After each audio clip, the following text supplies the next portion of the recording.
the value of my time and money and resources to have them do it because they already have the systems and people in place. There is a new American dream. One that doesn't involve working till you're 65 before you start enjoying life. If you're someone looking for ways to regain control over your time and check off that bucket list now, you're in the right place. We share tips from experts on investing, personal finance, and mindset so that you can finally have the freedom to work less and live more. This is the Freedom Investing Podcast with your host, Kris Toribio. What's going on, everyone? This is Kris Toribio with the Freedom Investing Podcast, and I'm so happy you're here to join us for another amazing episode. If this is your first time tuning in, welcome to the show. Please make sure to hit the subscribe button so you can stay up to date with our latest episodes. Moving on to today's guest, we have Kevin Chinnock. Kevin is an accountant, a real estate broker, and a mortgage broker who started real estate investing by buying single-family rentals and small multifamily units in Arizona where he grew up. Over the past 20 years, he has owned single-family rentals, small multifamily rentals, large multifamily rentals, and flipped over 200 houses. He has since sold most of his assets and invested in over 7,300 units through syndications and joint ventures, and has recently developed an interest in self-storage and assisted living. Kevin believes that leading a completely fulfilled and constantly evolving life is paramount. Lots to unpack there. Kevin, welcome to the show. I'm super excited to have you on. Before we dive into it, give us a quick 2-minute rundown of who you are, your background, and where you are in your journey to achieving time freedom. See, so I've been an accountant now for about 20 years. We have 6 offices in Southern California, and I really enjoy doing that. Tax season is crazy. I work basically 100 days in a row of 18-hour days, and then the rest of the year is pretty easy. So that's year-round. We focus on real estate. I'm a real estate broker, mortgage broker. So and kind of by design, that's what I really love. Is it's like drinking out of the fire hose during the January through April, and the rest of the year is pretty much vacation. So kind of my long-range goal is to basically try to develop systems where I'm not doing that crazy schedule. I'm married, have an 8-year-old son. So obviously family time and time with them is paramount, especially in Colin is my son. And so, as he's growing up, you have a kind of a box of time that you get to enjoy the kids before they move on. So that is kind of my focus right now in creating time freedom with that. So, but love what I do. I love the work of being an accountant. You're after 20 years, you're very much in these people's lives and decisions they make, and paths they choose. You can kind of guide based on experience of what other clients have done, what I've done, and so that's I really enjoy. And then also in the real estate side, being a real estate broker, mortgage broker, doing kind of the financial world of that too. So anyways, that's kind of a quick recap of what I got going on. I love it. And on the note about your son, by the way, they say you have 18 summers with your child before they grow up. It's something like that, where it's like, when it puts things into perspective, like, oh my gosh, I only have 18 summers with this child, and then they're grown up and they're adults and they leave the nest and fly out on their own. And as you're saying, that's a really good purpose behind what it is that you do, because you're right. That's an extremely important thing in your life that you'll never be able to get back. So good for you. Now, with that being said, you have a ton of stuff going on here, from 6 accounting firms to being a real estate broker and a mortgage broker and investing and flipping over 200 houses. And as we all know, that is a very active form of real estate investing. Kind of dive into like how you got started in this in the first place. I mean, from being an accountant to becoming a real estate investor, and like your journey from single family rentals all the way up to large multifamily deals, and now just investing in syndications. So it started I'm originally from Tucson, Arizona. So, but in a W-2 job, I would work a bunch. I'd probably use 80% of my money, lived off of 20% of it. 80% I'd use to invest. And so in Tucson, Arizona, the market is, at the time, and still is overall, much less expensive than investing in Southern California. So I did that for about 5-6 years. But the 3 houses, a triplex, started selling those, bought a 16-unit building, bought a 26-unit building, and then started parlaying that into investing more into Southern California. So once I started doing that, I realized that I didn't really like managing. I didn't like being a landlord. So then I'd have property managers. And then I realized that property managers were frequently worse than tenants. So you're managing managers. So then I decided, okay, I'm not going to long-term hold. I'm going to flip. And so probably since, I don't know, last 20 years or so, I've been flipping. And especially when the market was bad in, let's say 2008 to 2012, properties were half price. And so it was a fantastic time to flip.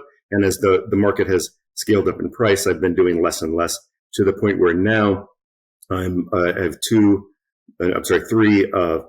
flips that I'm on the tail end of. And so with those, my goal is to not do any more. I've pretty much sold off all my long-term holds. I've been investing in syndications.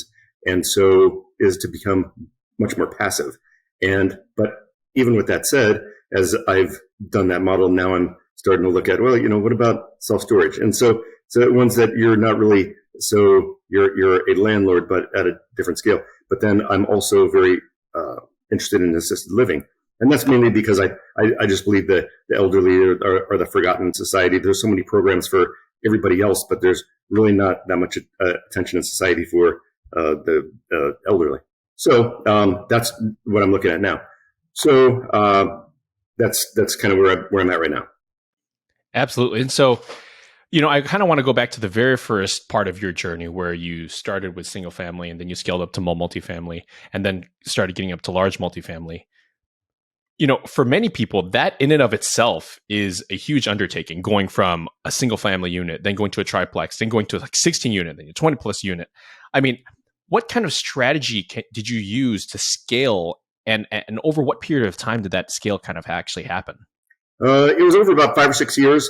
And then in Tucson at the time, the market was very flat. And that was another reason why I was more interested in Southern California, because at the time, of course, the markets had definitely changed in the last couple of decades. But there was usually in Tucson, there was only 2 to 3% appreciation, where in California, you would have 10, 15, 20% appreciation.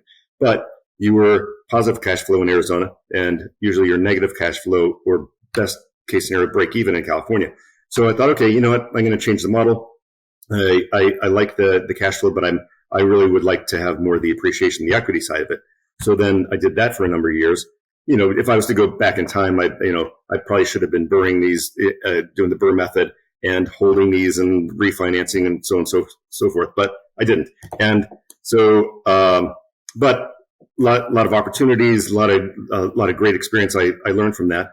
And you see the market now is, to me, this is the perfect time to step out, see what happens for the next year, and then put into syndications where it's a different investing to do 1 or 2 or 4 units versus you're going into a group and you're buying 300 units, 500 units. So to me, I think you're a little more protected there because people always need a place to live, and then that you get to kind of be shielded in a thing that has a lot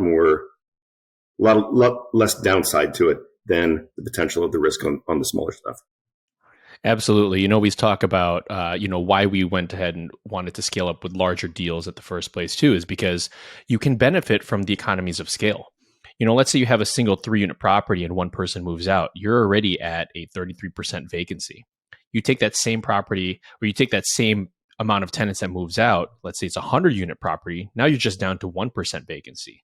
So you can benefit from the economies of scale, in addition to on-site property management, and a lot of things that you can kind of have in-house that you otherwise wouldn't be able to afford with just keeping it with a small multifamily deal.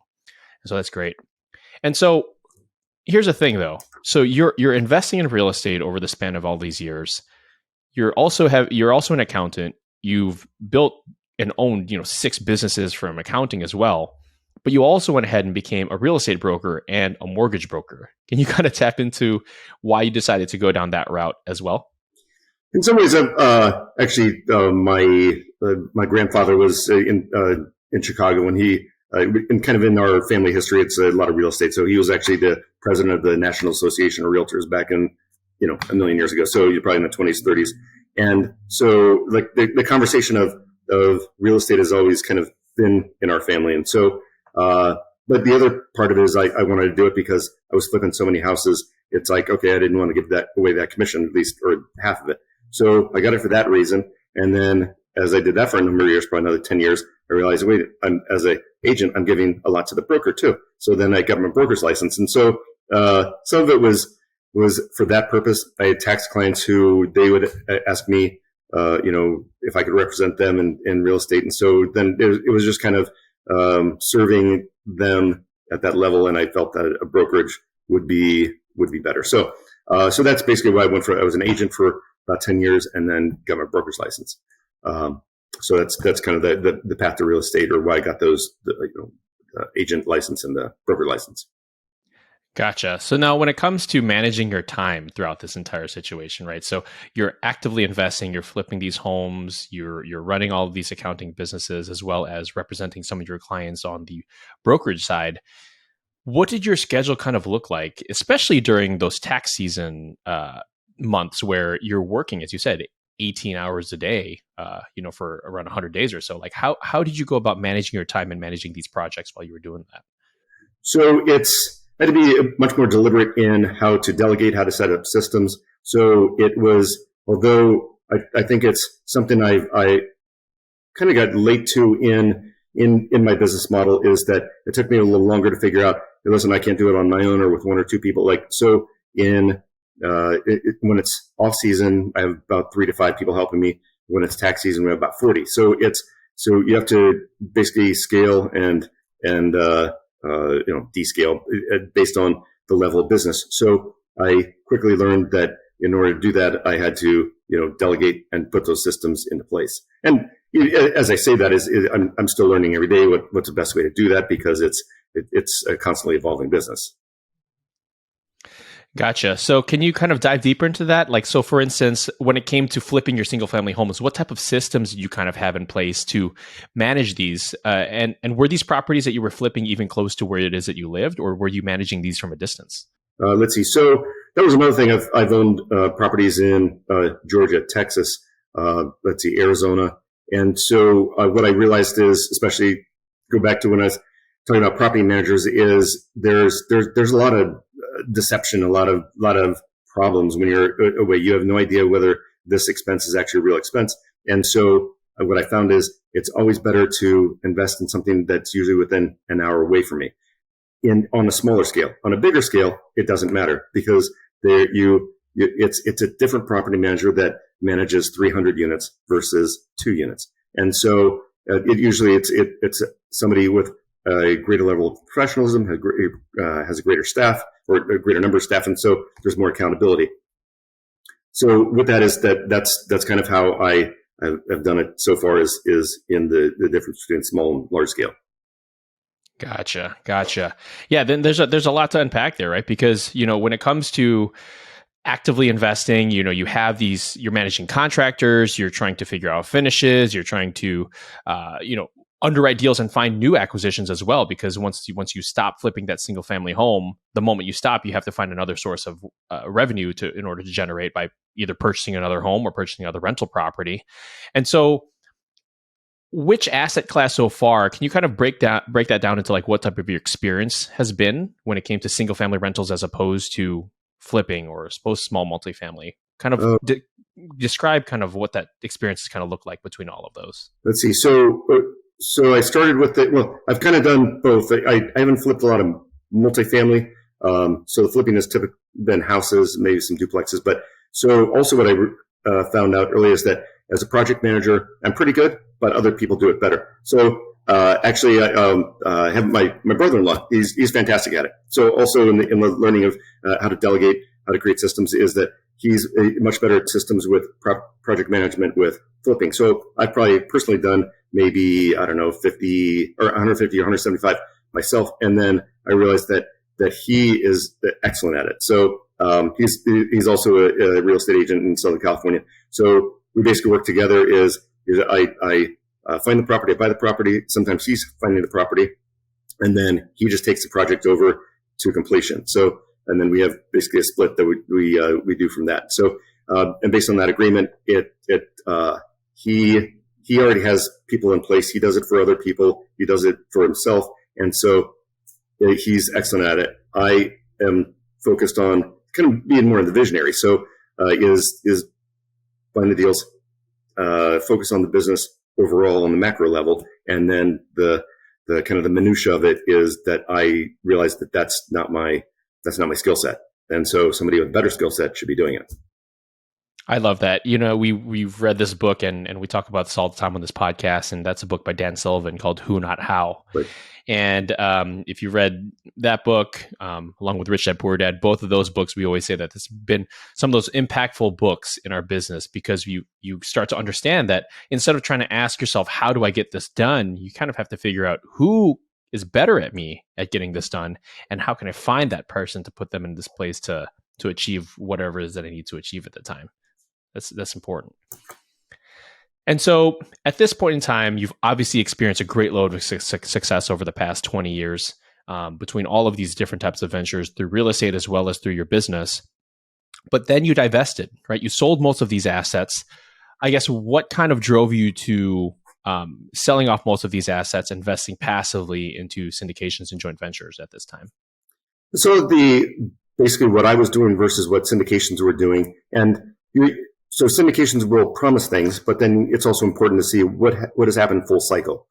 So you look at syndications who have taken things full cycle, and then I looked at what their returns versus mine, and they were either probably similar or better. And when I talk about that is more like the long-term holds. It's a different I guess metric or gauging on flips. So long-term holds, why put myself through the headache if I can just passively invest with them, and they can run with the ball, and I basically am just investing in their ventures. So that was actually mainly the motivation is it's not like I tried one or two and got frustrated. Like, I've done this for a number of years, and at the end of the day, I'm like, wait a minute, this is a better value of my time and money and resources to have them do it, because they already have the systems and people in place. Wow, that's really good insight that I think a lot of investors don't really have the opportunity to experience. Is after these 20 years of investing, you're able to take a look at your portfolio, analyze the true returns that it's generated you after all these years, and understanding that, look, if you just took this same amount of capital invested into passively syndication, you'd be able to generate very similar returns, but have all the time in the world to be able to do what it is that you wanted. That's huge. And so apart from multifamily and apart from single family homes, you expressed a recent interest in both self-storage and assisted living. Can you kind of talk to us a little bit about how you first thought of those asset classes, and two, why it is that you like investing in those two type of asset classes? Let's see. So just talking to people who are on a very large scale in self-storage, I've been to a conference or two, talked to people who are at the kind of medium and high level, and what their take on it was. And, not by selling me anything, there was no interest in them saying whether it was good or bad or anything, but they had great success.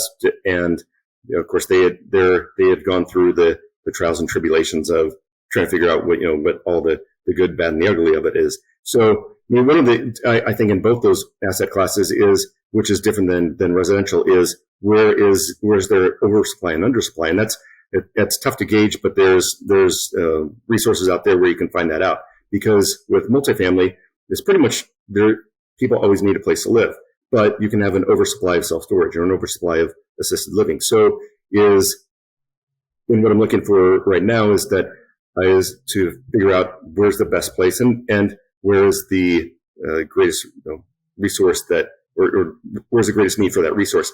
So self-storage interests me from basically the financial level, but more of not really altruistic of sorts, but it's as I spoken before, is that with elderly is, although it's also a business venture, there has to be the business opportunity and to have a sound business there. It's also that I feel that it's because it's underserved, that is to provide a valuable product to people who are aging. Both my mom died about 4 or 5 years ago. My dad was about 3 or 4 years ago. And so both of them actually ended up at the very late term of the life in assisted living for a short period of time. So I kind of, as you go around, you look around at facilities that are available, and you see terrible conditions and you see amazing conditions. And so is to provide that on a scale of, probably starting out small, medium, and then going to a greater scale is my goal. And to provide something that is not some of the terrible things that we saw when we were shopping around for facilities. Absolutely. Yeah, we completely resonate with that. One, we have an ever-growing population of baby boomers that are starting to retire, reach age 65, and it's going to get to a point where they're going to all need some sort of assistance with their activities of daily living. So if we can kind of provide a product that's out there that helps them address that on a day-to-day basis and provide them the care and attention that they deserve, you're actually serving a need that's in the population. And on top of that, being able to provide a solution to the current product that's existing in the market where they don't get those type of quality of care is going to be extremely beneficial for this type of population. So that's great. All right, folks. So we're coming towards the end of today's show, but before we finish, it is time for the Freedom 5. These are 5 questions that we ask every guest on our show, starting with the most important question. What is your why? What is the underlying motivation behind everything it is that you do? So I think from a lot of different things, you look at things from the aspect of, what's good for business, what's good for your family.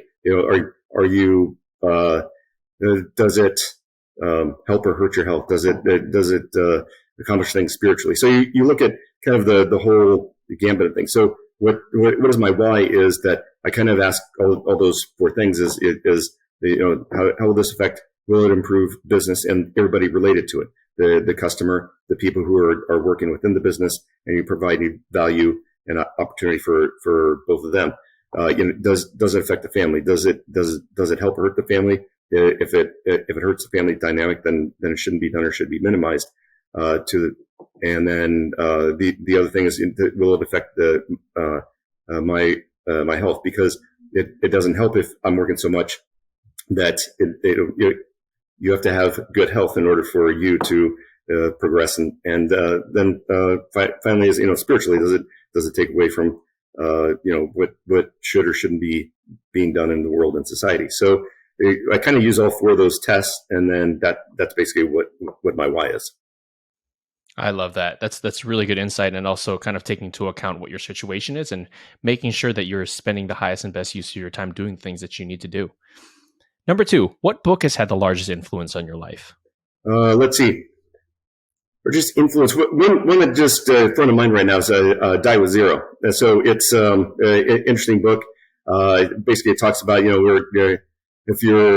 I'm definitely not using terms from the book. This is more just, if you're a hamster on the wheel, then, and you just keep running, but you're not creating value for, you or your others' lives. Then, at the end of the day, if you have the Bentley, you have the private jet, you own an island. At the end of the day, is that you're not happy, others aren't happy. Your health has failed. You've done nothing to it. When you've achieved those things and you're sitting there, it doesn't really have value. So really, it's about life as experiences. And this actually is not new for me. Like I love traveling. I love experiences. Almost the way I've designed the businesses work like crazy during the first 3-4 months of the year, and the rest of the year is basically off, is in so many ways. So, which is why I've tried to be more passive with investing. Is so like this whole summer, family, we just traveled the whole summer, and we even looked at, okay, could we be calling it be homeschooled and we just be nomadic for most of the year? So we're still kind of playing around with that, but to me, it's I believe my whole life is that it's all about experiences, and to me, it's not materialistic things. Really don't make me happy. That's not my goal, but is absolutely the experiences of life is what's important to me. I love that. Number 3, what is the most impactful thing, whether that be a piece of technology, a habit, or a person, that has helped in freeing up your time? I would say absolutely mastermind groups. And I would say I've had an intention for a bit. I would say in the last year or 2 is become a clear focus on that. And so you want to get into rooms of people, just more smarter than you, I guess is a cliche to wear, but is ones that people who are performing at a high level. So if you were in a room with people who are performing at a low level, then if you're the best person in the room, you're in the wrong room. And it's been said a bunch of times, but it's absolutely true. And so when you get around people who are performing at a high level, who have great goals, and also at the same time balance is important in their life as well, is to get around those and having conversations. So frequently masterminds are you think that, all you're doing is talking about business. No, but actually in most of these mastermind groups is you're talking about everything. It's like you're talking about business, you're talking about family, you're talking about spirituality, you're talking about your health, and actually more and more I see in these groups, you're talking about really health, and because that's paramount in all of this, because if you're not healthy and you die, like you haven't done, all your work is for naught. So is to keep, so in these groups, is mastermind groups, it's kind of like, it's the macro picture. It's the whole circle of everything that's in your circle of influence and in circle of life. And so with that is that I love mastermind groups, is because just you're at talking to people who all those things are important, and you're having high level conversations. I love that. Yeah, I can completely resonate that. With the mastermind groups that we're a part of, you really surround yourself with people who are doing the things that you want to do. And if you're not quite there yet, and there are other people there who have years of experience in that field, that's the best opportunity to be able to pick and choose who it is that you kind of surround yourself with, and tap into the minds of those experts. So that way that can really help expedite the growth that you're trying to experience in your business as well. The fourth question we have here is, what is your number one piece of advice you would give to anyone looking to achieve more control over their time? Let's see. I would say, well, a few different things. It would piggyback on what I was just talking about. Is I believe everybody who's successful or is in this kind of world of want to increase your progress in life, is there definitely has to be already an internal motivation. So you can't just go to a seminar that motivates people and say, oh, all of a sudden I'm motivated. So you kind of have to already have a baseline within yourself. And then from there, get around people who are also highly motivated, because that will just kind of create longevity for your motivation. So I recently was listening to somebody who said that their greatest fear, and this is a highly successful person, their greatest fear is that they lose their motivation, which I thought was interesting. Is that okay, so like you keep going, and they're doing all the right things. The four things I talked about: business, family, health, spirituality. They're doing all the right things, but their fear is, what if I just don't want to do that anymore? So I thought that was interesting. So is if you have motivation, it's good to be around people who are motivated, because it will keep that going. Let's see. So I would say that that would probably be the answer to that. Accountability is huge, especially when you're talking about this from a long-term perspective. I mean, if you need to keep things sustainable, oftentimes it's sometimes just a matter of surrounding yourself with people who can help keep you accountable, help keep you motivated, and keep yourself on the trajectory that you have planned for yourself. Love that. All right. And the fifth and final question we have here is, what is the best way for our listeners to get in contact with you? Let's see. So it's basically behindfreedom.com, and basically is like, kind of the name is with freedom. Well, that would be the easiest way to communicate. But to me, there's with freedoms is that everybody has actually a different definition of freedom. So what freedom is to somebody is completely different than somebody else.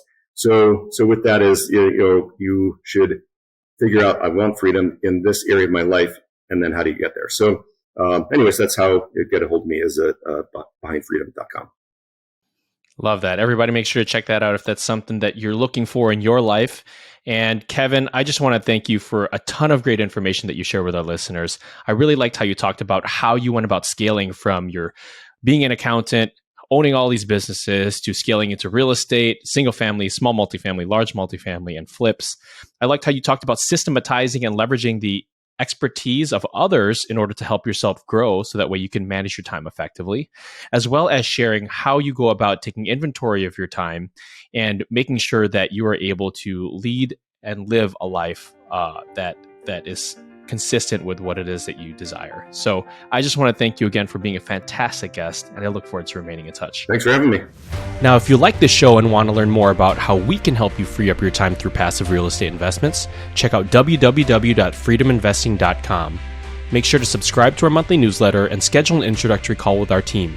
We also have a free 7-day course on what passive real estate investing is and how to get started so that you can start your journey towards earning back more time in your life. To all of our amazing listeners here on the Freedom Investing Podcast, my name is Kris Toribio. Till next time.